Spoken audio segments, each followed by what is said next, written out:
കുട്ടികൾക്കും സുബർ സാറാണ്. നമ്മളിന്ന് വളരെ ഇമ്പോർട്ടൻ്റ് ആയിട്ടുള്ളൊരു കാര്യമാണ് നിങ്ങളോട് പറയുന്നത്. പ്ലസ് ടു ഇപ്പോൾ പഠിക്കുന്ന കുട്ടികൾ എന്തായാലും ഈ വർഷം തീർച്ചയായും കഴിഞ്ഞ വർഷങ്ങളിലേക്കാളും കൂടുതൽ പ്ലസ് വൺ ഇമ്പ്രൂവ്മെൻറ്റ് അറ്റൻഡ് ചെയ്യാൻ തയ്യാറായിട്ടിരിക്കുന്നവരാണ്, ഉറപ്പാണ്. കഴിഞ്ഞ വർഷങ്ങളിലൊക്കെ ഒത്തിരി പേരുണ്ടായിരുന്നു, അതിലൊക്കെ കൂടുതലാണെന്നുള്ളത് ക്ലിയറായിട്ടുള്ള കാര്യമാണ്. പ്രത്യേകിച്ച് ഈ വർഷം മാത്സ് ആണ് ഏറ്റവും നമ്മുടെ ഒരു വില്ലനായിട്ട് വന്നേക്കുന്നത്, പ്രത്യേകിച്ച്. പിന്നെ ഫിസിക്സ് ഉണ്ട്, കെമിസ്ട്രി ഉണ്ട്, എന്തായാലും കുറേ പേര് എഴുതാനുണ്ടാവും. നമ്മുടെ ഈ വർഷത്തെ ഒരു പ്രത്യേകത എന്ന് പറഞ്ഞാൽ കഴിഞ്ഞ വർഷങ്ങളിൽ നിന്നും മാറി ആ വർഷം തന്നെ ഇമ്പ്രൂവ്മെൻ്റ് എന്നുള്ള പണി അങ്ങ് നിർത്തി. എന്ന് പറഞ്ഞാൽ സാധാരണ എങ്ങനെയായിരുന്നു, ഇപ്പോൾ ഇമ്പ്രൂവ്മെൻറ്റിൻ്റെ ഒരു സമയമായിരുന്നു, ഇപ്പോൾ ഇമ്പ്രൂവ്മെൻറ്റിൻ്റെ പഠിക്കുന്ന സമയവും ഒക്കെ ആയിരുന്നു കഴിഞ്ഞ വർഷങ്ങളെല്ലാം. നല്ലതായിരുന്നു, കാരണം ഇപ്പോൾ പ്ലസ് ടു നമുക്ക് തുടങ്ങിയതേ ഉള്ളൂ. അതുകൊണ്ട് വലിയ ഒരു ഭയങ്കരമായിട്ടുള്ള ബിസിയിലല്ല നിങ്ങൾ, കുറച്ചൊക്കെ ഒന്ന് പഠിച്ചു. ഈ ടൈമിൽ പ്ലസ് വൺ ഇമ്പ്രൂവ്മെൻ്റ് അങ്ങ് പഠിച്ചായിരുന്നെങ്കിൽ അതങ്ങ് തീരും. നമ്മളൊരു കാര്യം തീർത്തിട്ട് പ്ലസ് ടു നല്ല രീതിയിൽ കൂടെ പഠിക്കാമായിരുന്നു. പക്ഷേ ഈ വർഷം അങ്ങനെയല്ല എന്ന് പറഞ്ഞതിൻ്റെ പേരിൽ തന്നെ അത് വളരെ ഒരു എനിക്ക് തോന്നുന്നു ആ റിസൾട്ടിനെ ബാധിക്കുമോ എന്ന് തന്നെ തോന്നുന്നുണ്ട്. മീൻസ് നമ്മുടെ പ്ലസ് ടുവിൻ്റെ ഓവറോൾ റിസൾട്ടിനെ ബാധിക്കാനുള്ള സാധ്യതയുണ്ട്. അപ്പോൾ എന്തായാലും നമുക്കിപ്പോൾ അതിനൊന്നും പ്രത്യേകിച്ച് മാർഗ്ഗമില്ല, ഗവൺമെൻറ് പറയുന്ന പോലെ തന്നെ ചെയ്തേ പറ്റൂ. ഓക്കെ, നമുക്ക് എന്തായാലും ഇപ്പോൾ പ്ലസ് ടു പഠിക്കുന്ന കുട്ടികളാണെങ്കിൽ ഓരോ സബ്ജക്റ്റും നമുക്ക് കുറേ ചാപ്റ്റേഴ്സുകൾ പ്ലസ് വണ്ണിൻ്റെ ഡബിൾ ഏകദേശം പഠിക്കാനുണ്ട്. ചാപ്റ്റേഴ്സിൻ്റെ എണ്ണം നോക്കണ്ട, ചാപ്റ്റേഴ്സിൻ്റെ എണ്ണം ചിലപ്പോൾ പ്ലസ് വണ്ണിനേക്കാളും കുറവായിരിക്കും. ഇപ്പോൾ മാത്സിൻ്റെ കാര്യം തന്നെ നോക്കിയാൽ പ്ലസ് വണ്ണിൽ 14 ആണെങ്കിൽ പ്ലസ് ടുവിൽ 13 ഉള്ളൂ. പക്ഷേ 2 ടെക്സ്റ്റ് ബുക്ക് ഉണ്ട്. അപ്പോഴേ നിങ്ങൾ മനസ്സിലാക്കണം ഒരു ചാപ്റ്ററിൻ്റെ നീളം എന്തുമാത്രം ഉണ്ടെന്ന്. നീളം എന്ന് പറഞ്ഞാൽ ചാപ്റ്റേഴ്സിൻ്റെ എക്സസൈസും കാര്യങ്ങളൊക്കെ പഠിക്കാൻ കൂടുതലാണ്. അപ്പോൾ അതുകൊണ്ട് തന്നെ പ്ലസ് ടു നന്നായിട്ട് പഠിക്കാനുണ്ട്. പക്ഷേ ഇപ്പം നിങ്ങൾ അതിന് മാത്രമൊന്നും വലിയൊരു കഷ്ടപ്പെട്ടുള്ള പഠിത്തമല്ല, ഒരു സാധാരണ പഠിത്തം അല്ലേ, വലിയ കുഴപ്പമൊന്നുമില്ല. സ്കൂളിൽ പഠിപ്പിക്കുന്നു, എന്തൊക്കെ മനസ്സിലായാലും ഒക്കെ അങ്ങനെ ഒരു രീതി കിടങ്ങ് പോവാം. പക്ഷേ ഈ വർഷം ഇപ്പോൾ ഒരു പ്ലസ് വൺ ഇമ്പ്രൂവ്മെൻറ്റ് ഉണ്ടായിരുന്നു. നിങ്ങൾ സീരിയസ് ആയിട്ട് പ്ലസ് വൺ ഇമ്പ്രൂവ്മെൻറ്റ് ഇപ്പോൾ പഠിച്ചേനെ അല്ലേ. എന്തായാലും അതിന് ഈ വർഷം തന്നെ നടക്കട്ടെ എന്ന് ഞാൻ ചുമ്മാ ഒന്ന് പ്രാർത്ഥിക്കാൻ. ചുമ്മാതാണ് കേട്ടോ, നടക്കാൻ സാധ്യതയില്ല.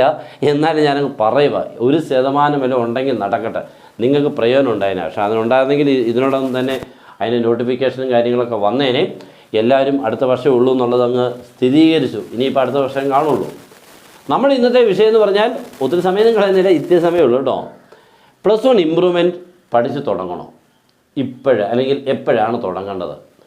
അപ്പോൾ അതിൻ്റെ ഒരു ചെറിയൊരു കാരണം നമ്മളിത് വർഷങ്ങളായിട്ട് നമ്മൾ ഈ ഇമ്പ്രൂവ്മെൻറ്റ് ക്ലാസ്സുകളും ക്ലാസ്സും റെഗുലർ ക്ലാസ്സും എല്ലാം എടുത്തു കൊടുക്കുന്നതുകൊണ്ട് എപ്പോഴാണ് പഠിക്കേണ്ടത്, എങ്ങനെയാണ് പഠിക്കേണ്ടത്, ഏതൊക്കെയാണ് പഠിപ്പിക്കേണ്ടത് എന്നോ കൃത്യമായിട്ടുള്ള രൂപത്തിൽ കൂടി പഠിച്ചെങ്കിലേ പ്രയോജനമുള്ളൂ. ഒരു ഇമ്പ്രൂവ്മെൻ്റ് ആണ്. നമ്മൾ സാധാരണ ഒരു ഫുൾ ടോപ്പിക്കും പഠിച്ചുകൊണ്ട് എന്തായാലും പോകാൻ പറ്റില്ല. പക്ഷെ മാർക്ക് കിട്ടുകയും വേണം, ശരിയല്ലേ? മാർക്ക് കിട്ടുകയും വേണം, മുഴുവൻ പഠിക്കാൻ വയ്യ. അതാ സാധാരണ ഒരുത്തൻ്റെ മനസ്സിലിരിപ്പ് അല്ലേ മോനെ? ഓക്കെ, അങ്ങനെ തന്നെയാണത് പഠിക്കേണ്ടതും. നമുക്ക് അങ്ങനെ പഠിക്കാനേ സമയമുള്ളൂ.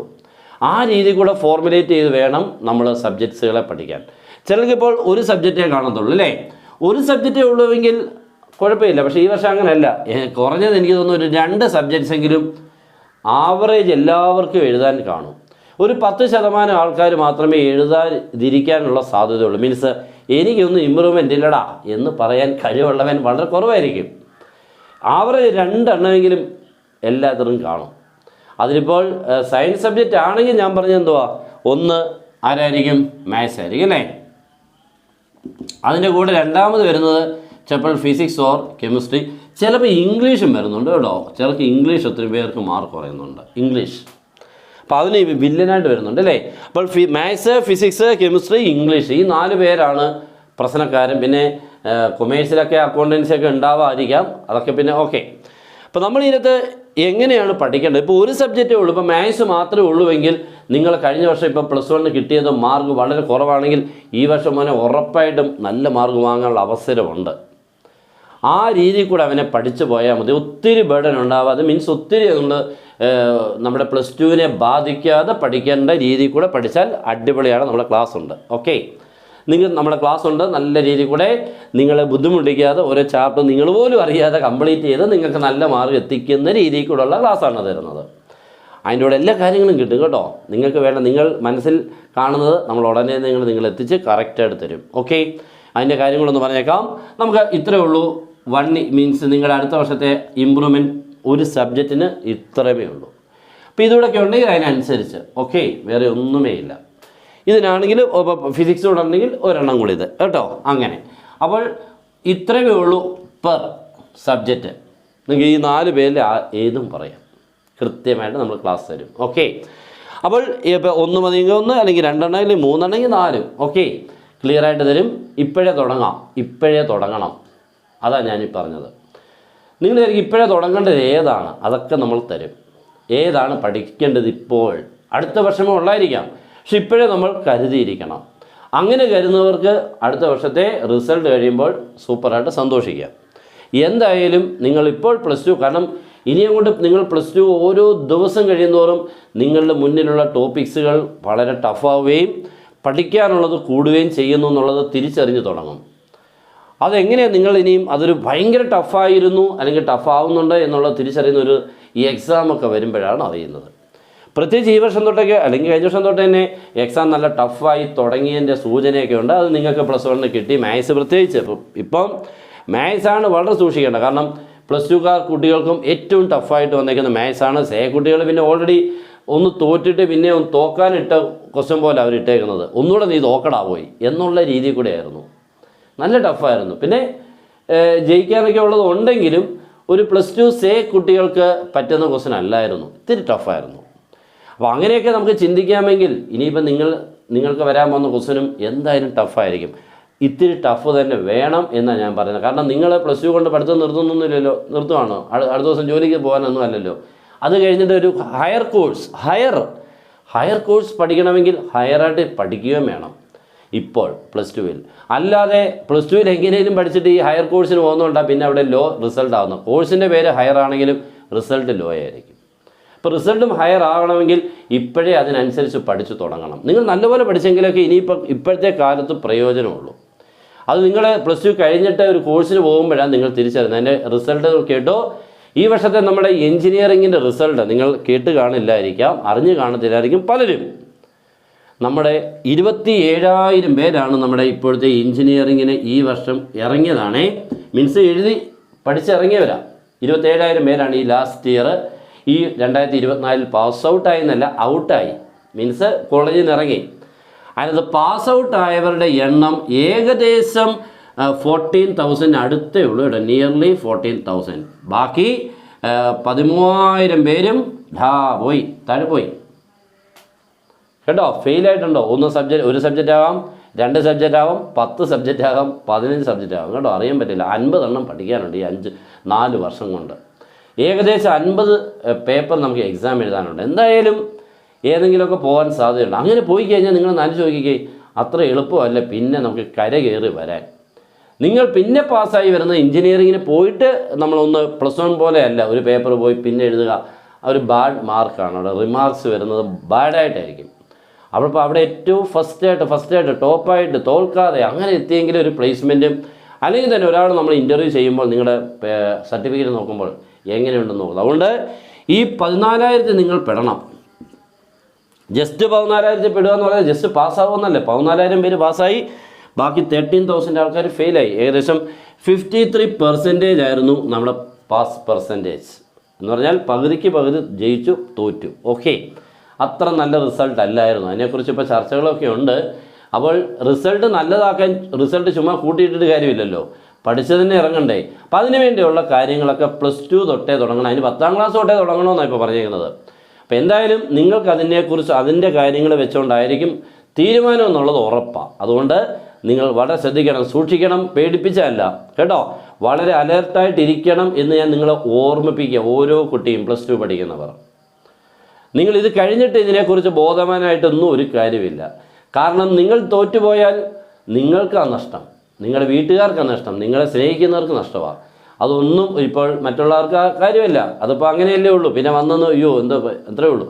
നഷ്ടം നിങ്ങൾക്കായിരിക്കും പിന്നീട്. അതുകൊണ്ട് നിങ്ങൾ ആരാണേലും പഠിക്കുക എന്നുള്ളത് ബേസിക്കലി മനസ്സിൽ കരുതിക്കോണം. പഠിച്ചു പോകുന്നുണ്ടെന്നുള്ളത് ഇടയ്ക്കിടയ്ക്ക് ഒന്ന് അസസ് ചെയ്തേക്കണം, ഒന്ന് അക്കൗണ്ട് ചെയ്തേക്കണം. ഞാൻ പഠിക്കുന്നുണ്ടോടാ എന്ന് നമ്മൾ സ്വയം ചോദിക്കണം. ഓക്കെ, അപ്പോൾ ഉറപ്പായിട്ട് നിങ്ങൾ ഇതിപ്പോഴേ പഠിച്ചു തുടങ്ങണം. റെഗുലറായിട്ടായിരിക്കണം പഠിക്കേണ്ടത്. എല്ലാ ദിവസവും ഇരുന്ന് പഠിക്കേണ്ട, അതാണ്. എല്ലാ ദിവസവും പഠിക്കേണ്ട ആവശ്യമില്ല. കൃത്യമായിട്ടുള്ള ടൈം ടേബിൾ തന്ന് നമ്മൾ ക്ലാസ് തരും ഇതിനെല്ലാം. ഓക്കെ. ഇപ്പോൾ ജോയിൻ ചെയ്യാം. നമ്മൾ ജോയിൻ ചെയ്യാൻ നമ്മുടെ ഈ നമ്പർ 9846708543 കോൾ ചെയ്തോ വാട്സപ്പിൽ മെസ്സേജ് അയച്ചോ ജോയിൻ ചെയ്യാം. അല്ലെങ്കിൽ അടുത്ത നമ്പർ നമ്മൾ അവിടെ മാർക്ക് ചെയ്തിട്ടുണ്ട്, നിങ്ങൾ നോക്കിയാൽ മതി. ആ നമ്പറിലൂടെ നിങ്ങൾക്ക് ഒന്ന് കോൾ ചെയ്തോ വാട്സപ്പിൽ മെസ്സേജോ ജോയിൻ ചെയ്യാം. ഓക്കെ, വളരെ ഈസി ആയിട്ട് നിങ്ങൾക്കൊരു ടെൻഷനും ഇല്ലാതെ നല്ല രീതിയിൽ കൂടെ പഠിച്ച് നല്ല മാർക്ക് വാങ്ങിച്ചിറങ്ങാൻ പറ്റും. ഓക്കെ, മാത്സ് ഒക്കെ ആണെങ്കിൽ നമ്മൾ തന്നെ അങ്ങോട്ട് അടിപൊളിയായിട്ട് തരികയാണ്. നിങ്ങൾക്ക് ഒരു ബുദ്ധിമുട്ടുമില്ലാതെ സിമ്പിളാക്കി ചാപ്റ്ററിനെ തീരുന്നതുപോലും അറിയാതെ എല്ലാത്തിനെയും കംപ്ലീറ്റ് ചെയ്ത് തരും, ഓർഡറാക്കി തന്ന്. ഓക്കെ, ഇത്രയും കാര്യങ്ങളൊന്ന് പറയാൻ വേണ്ടിയാണ് വന്നത്. അതുകൊണ്ട് ഇപ്പോഴേ തുടങ്ങുക, എന്നെങ്കിൽ മാത്രമേ നമുക്ക് ബുദ്ധിമുട്ടില്ലാതെ അടുത്ത വർഷം ഇപ്പോൾ 3 സബ്ജക്റ്റൊക്കെ ഉള്ളവരാണെങ്കിൽ ഉറപ്പായിട്ടും തുടങ്ങണം. അന്നേരം ചുമ്മാതെ പഠിച്ച് എന്തെങ്കിലും പോയി കഴിഞ്ഞാൽ ഇപ്പോൾ ഈ കിട്ടിയേക്കുന്ന മാർക്കിനേക്കാളും കുറവായിരിക്കും. അതുകൊണ്ട് നല്ലതുപോലെ ശ്രദ്ധിച്ച് ഇപ്പോഴേ പഠിച്ച് തുടങ്ങിയെങ്കിലേ അതിന്, കാരണം എന്തായാലും ഇനി എക്സാംസുകളൊന്നും ടഫാണ് എന്നുള്ളത് ഉറപ്പാണ്. മീൻസ് ഈസി ആയിട്ട് പോകുമെന്നുള്ളതിനെക്കുറിച്ച് ഒരു ധാരണയില്ല. എന്തായാലും ടഫാക്കും എന്നുള്ളതിനെക്കുറിച്ച് തന്നെയാണ്. ടഫാക്കുക നിങ്ങളെ തോൽപ്പിക്കാനൊന്നും അല്ല, ആ രീതിയിൽ കൂടെ പഠിച്ചെങ്കിലേ അടുത്ത കോഴ്സുകൾക്ക് പോയിട്ട് പ്രയോജനമുള്ളൂ എന്നുള്ളത് ഗവൺമെൻറ് നല്ലപോലെ മനസ്സിലായിട്ടുണ്ട്. അതുകൊണ്ട് തന്നെയാണ് പല എൻട്രൻസുകൾക്കും നമ്മുടെ കേരളത്തിൽ നിന്ന് മീൻസ് നാഷണൽ എൻട്രൻസുകൾക്ക് കുട്ടികൾ നന്നേ കുറവാണ് ടോപ്പാവുക പാസ്സാവുക ഇതിലൊക്കെ.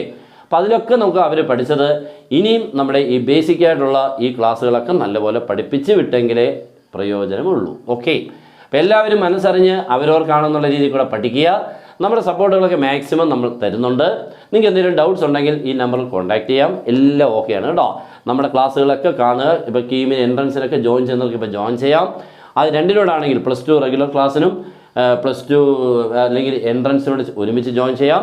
ഇല്ലെങ്കിൽ +2 റെഗുലറിനും +1 ഇമ്പ്രൂവ്മെൻറ്റിനോട് ജോയിൻ ചെയ്യാം. എല്ലാത്തിനും നമുക്ക് ഒരുമിച്ച് ജോയിൻ ചെയ്യുന്നവർക്ക് കോംബോ ഓഫറായിട്ടും നിങ്ങൾക്ക് തരുന്നുണ്ട്. ഓക്കെ, അപ്പോൾ എല്ലാവരും നമ്മുടെ ഈ നമ്പറിലോട്ട് കോൺടാക്ട് ചെയ്താൽ മതി, ഇല്ലെങ്കിൽ അടുത്ത നമ്പറിലോട്ട് കോൺടാക്ട് ചെയ്താൽ മതി. അപ്പോൾ എല്ലാവരും അടിപൊളിയായിട്ട് പഠിക്കുക, അടിപൊളിയായിട്ട് +2 പഠിച്ചോ. ചെറിയ രീതിയിൽ കൂടെയുള്ള പഠിത്തം എല്ലാവർക്കും ദോഷം ചെയ്യുമെന്നുള്ള കൃത്യമായിട്ടും മനസ്സിലാക്കണം.